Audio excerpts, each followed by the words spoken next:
Alright, so in this video, Destiny attempts to make the consciousness argument in support of abortion. Does this argument really work? Have you looked at a 20-week-old fetus inside? I don't care what it looks like. I don't determine my morality based on how things look. Why not? Now there I do agree with Destiny because saying it looks alive isn't really an argument. The arguments from emotion, like the ones where you show people how horrendous a lot of abortion procedures are, works in some people who are not very experienced in philosophy, but I don't know why this guy tried to use it in something like a debate. No, I'm cut off at about 20 weeks. 20 weeks. Why 20 weeks? Because my definition for what is a human life worth considering is when is there the potential to deploy a conscious experience. Now I do think the consciousness argument is probably one of the best arguments for abortion, though that isn't really saying that much because you're arguing for murdering innocent babies, and that's pretty difficult to justify, so it still obviously has many flaws. Now what Destiny gets wrong here is that a baby before 20 weeks does have the potential to deploy consciousness. It doesn't have the ability to do it now. In about 20 weeks, it will. If Destiny says that something has to have the ability to deploy consciousness now to be considered alive, then I'll just use the example of a person in a coma who's, let's say, going to wake up in 20 weeks. The person technically cannot deploy consciousness now, but that does not make him any less alive. But consciousness really is just the capacity to feel emotions and have a subjective experience.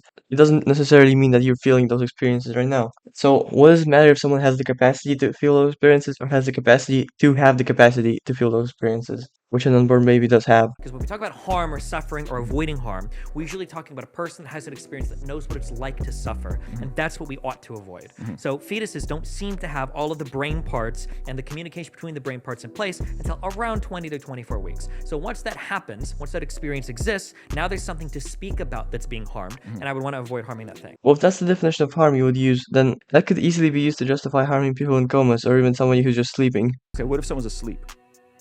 No, because they still have the potential to deploy consciousness. You can wake them up. You can't wake up a fetus. So At 2 weeks, they consciousness don't. is At the 4 weeks, they only don't. way you would cut off. That's where I would. anyone Yeah, because that's when we getting- decide when people are dead is consciousness. Alright, so here's another question. Why should we care about the potential to deploy consciousness? Unborn babies certainly have the potential to deploy consciousness, they just haven't developed enough yet to be able to actually deploy it. So why does it matter if someone has the ability to deploy consciousness now, specifically, not at some point later, like an unborn baby or a person in a coma?